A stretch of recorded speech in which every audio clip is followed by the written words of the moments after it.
Mrs. Pritchard being mentioned, Johnson said, "Her playing was quite mechanical. It is wonderful how little mind she had. Sir, she had never read the tragedy of Macbeth all through. She no more thought of the play out of which her part was taken than a shoemaker thinks of the skin out of which the piece of leather of which he is making a pair of shoes is cut." On Saturday, I should have just read that last little paragraph yesterday. I didn't realize that was the end of the day. Sorry. On Saturday, May 8th, actually, footnote here, it says this should be April 8th. I dined with him at Mr. Thrale's, where we met the Irish Dr. Campbell. This guy, I remember, came all the way to England to meet Johnson, I believe, and Johnson is a little upset about that. Johnson had supped the night before at Mrs. Abington's with some fashionable people whom he named, and he seemed much pleased with having made one in so elegant a circle. Nor did he admit to pique his mistress a little with jealousy of her housewifery, for he said, with a smile, "Mrs. Abington's jelly, my dear lady, was better than yours." Mrs. Thrale, who frequently practised a coarse mode of flattery by repeating his bon mots in his hearing, told us that he had said a certain celebrated actor, here later footnote says Barry, was just fit to stand at the door of an auction room with a long pole and cry, "Pray, gentlemen, walk in," and that a certain author, footnote here says this author was Murphy, upon hearing this had said that another still more celebrated actor, here we go, this is Garrick this time, a lot of pussyfooting around here, was fit for nothing better than that, and would pick your pocket after you came out. So, just to follow, Johnson was making fun of Barry, Murphy stuck up for him and made fun of Garrick, who was, again, pseudo-frenemies, I would say, with Johnson. Johnson said, "Nay, my dear lady, there is no wit in what our friend added. There is only abuse. You may as well say of any man that he will pick a pocket. Besides, a man who is stationed at the door does not pick people's pockets. That is done within by the auctioneer." Mrs. Thrale told us that Tom Davies repeated in a very bald manner the story of Dr. Johnson's first repartee to me, which I have related exactly. See page 277. He made me say I was born in Scotland instead of I come from Scotland, so that Johnson saying, "That, sir, is what a great many of your countrymen cannot help," had no point or even meaning, and that upon this being mentioned to Mr. Fitzherbert, he observed, "It is not even every man that can carry a bon mot."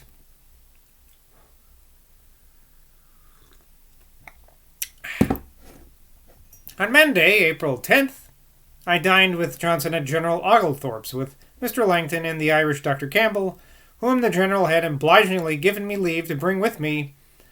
This learned gentleman was thus gratified with a very high intellectual feast, by not only being in company with Dr. Johnson, but with General Oglethorpe, or Oglethorpe, who had been so long a celebrated name both at home and abroad. Now a long footnote. Let me here be allowed to pay my tribute of most sincere gratitude to the memory of that excellent person, my intimacy with whom was the more valuable to me because my first acquaintance with him was unexpected and unsolicited.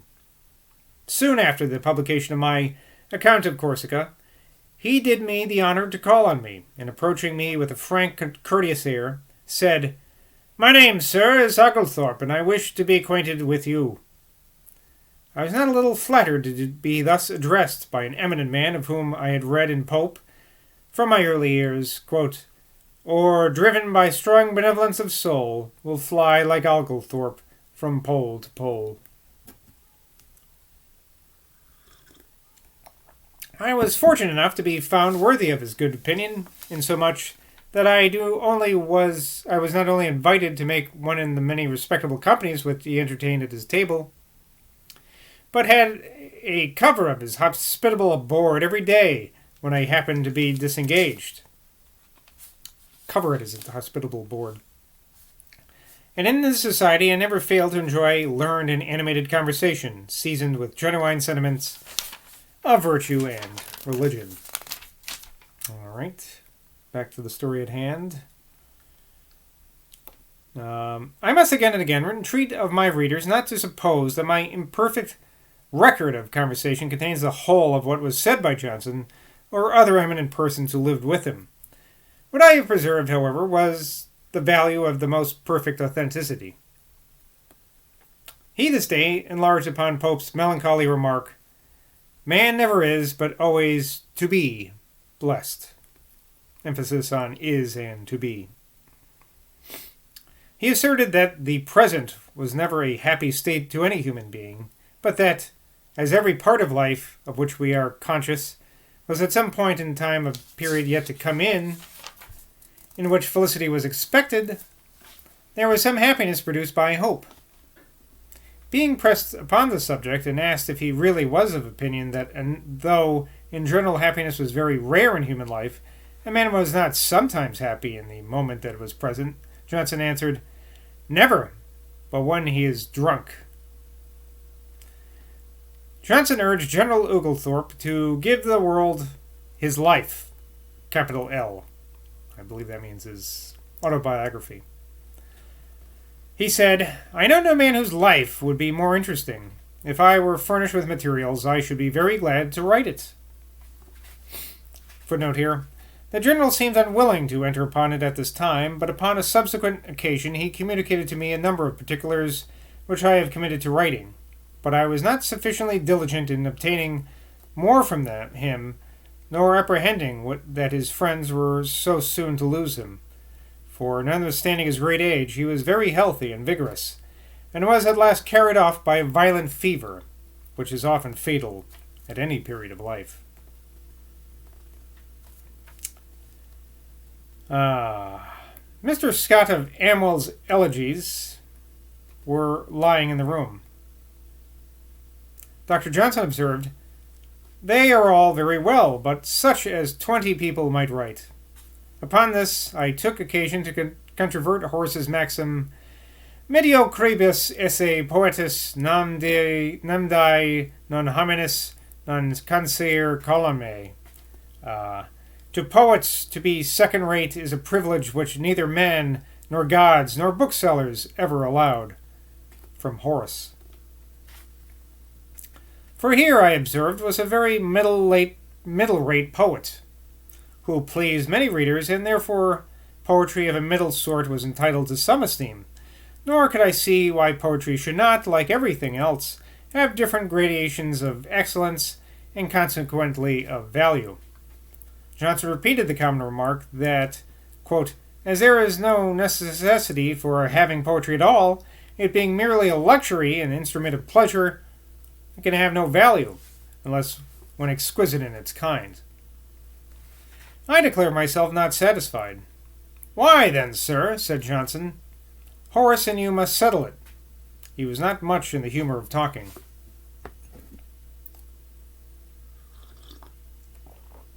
No more of his conversation for some days appear in my journal, except that when a gentleman, footnote here tells us this is Boswell talking about himself, told him he had bought a suit of laces for his lady, Johnson said, "Well, sir, you have done a good thing and a wise thing." "I have done a good thing," said the gentleman, said Boswell, said me, "but I do not know that I have done a wise thing." Johnson said, "Yes, sir, no money is better spent than what is laid out for domestic satisfaction. A man is pleased that his wife is dressed as well as other people, and a wife is pleased that she is dressed." I wonder why Boswell even attempts to disguise that, because it's so obviously about him. Anyway. On Friday, April 14th, being Good Friday, I repaired to him in the morning, according to my usual custom on that day, and breakfasted with him. I observed that he fasted so very strictly, that he did not even taste bread, and took no milk with his tea. I suppose because it is a kind of animal food. He goes vegan. He entered upon the state of the nation, and thus discoursed, quote, "Sir, the great misfortune now is that government has too little power. All that it has to bestow must of necessity be given to support itself, so that it cannot reward merit. No man, for instance, can now be made a bishop for his learning and piety. Footnote here. From this, too, just observation, there are some eminent exceptions. But anyway, Johnson continues. His only chance for promotion is being connected with somebody who has parliamentary interest. Our civil ministries in this reign have outbid each other in concessions to the people. Lord Bute, though a very honourable man, a man who meant well, a man who had his blood full of prerogative, was a theoretical statesman, a book minister, and thought this country could be governed by the influence of the crown alone. Then, sir, he gave up a great deal. He advised the king to agree that the judges should hold their place for life instead of losing them at the accession of a new king. Lord Bute, I suppose, thought to make the king popular by this concession, but the people never minded it, and it was a most impolitic measure. There is no reason why a judge should hold his office for life, more than any other person in public trust. A judge may be partial otherwise than to the crown. We have seen judges partial to the populace. A judge may become corrupt, and yet there may not be legal evidence against him. A judge may become froward with age, or froward, F-R-O-W-A-R-D, froward, with age. A judge may grow unfit for his office in many ways. It was desirable that there should be a possibility of being delivered from him by a new king. That is now gone by an act of Parliament ex gratia of the Crown. Lord Bute advised the king to give up a very large sum of money. There's a footnote here. I'm going to remind me about this footnote. For which nobody thanked him. It was of consequence to the king, but nothing to the public, among whom it was divided. When I say Lord Bute advised, I mean that such acts were done when he was a minister, and we are to suppose that he advised them. Lord Bute showed an undue partiality to Scotchmen. He turned out Dr. Nichols, a very eminent man, for being physician to the king, to make room for one of his countrymen, a man very low in his profession. Footnote here says this is Dr. W. Duncan. He had, and there's a bunch of asterisks, blanks, and blanks, and that's, footnote says, Wendenberg and Holm, the author of Douglas, to go on errands for him. He had occasions for people to go on errands for him, but he should not have had Scotchmen, and certainly he should not have suffered them to have access to him before the first people in England. Now, there's a footnote back there, you'll remember, regarding Lord Bute advised the king to give up a very large sum of money. And this is what it says. The money arising from the property of the prizes taken before the declaration of war, which were given to His Majesty by the Peace of Paris, and amounted to upwards of 700,000, I'm guessing pounds, I don't know. There's an L, I don't know what that's a symbol of. And from the lands of the ceded islands, which were estimated at 200,000 more. Surely there was a noble munificence in this gift from a monarch to his people. And let it be remembered that during the Earl of Bute's administration, the king was graciously pleased to give up the hereditary revenues of the crown and to accept, instead of them, of the limited sum of 800,000 a year. Upon which Blackstone observes that, quote, the hereditary revenues being put under the same management as the other branches of the public patrimony will produce more and be better collected than heretofore, and the public is a gainer of upwards of 100,000 per annum by this disinterested bounty of His Majesty. So, there you go, some 1700s monarchical accounting. What am I doing in 10? Okay. I told Johnson that the omission of one of them before the first people in England, that's being Scotchmen, which had given the greatest offence, was no more than what happens at every minister's levee, where those who attend are admitted to the order that they have come, which is better than admitting them according to their rank. For if that were to be the rule, a man who had waited all the morning might have the mortification to see a peer newly come go in before him, and keep him waiting still.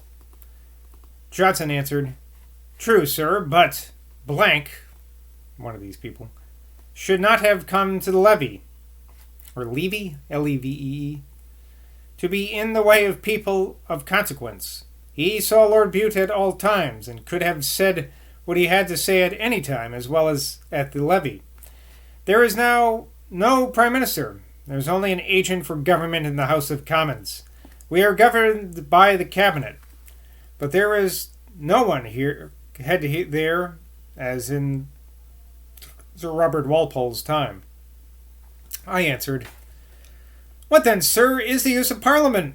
Johnson said, Why, sir, Parliament is a large council to the king.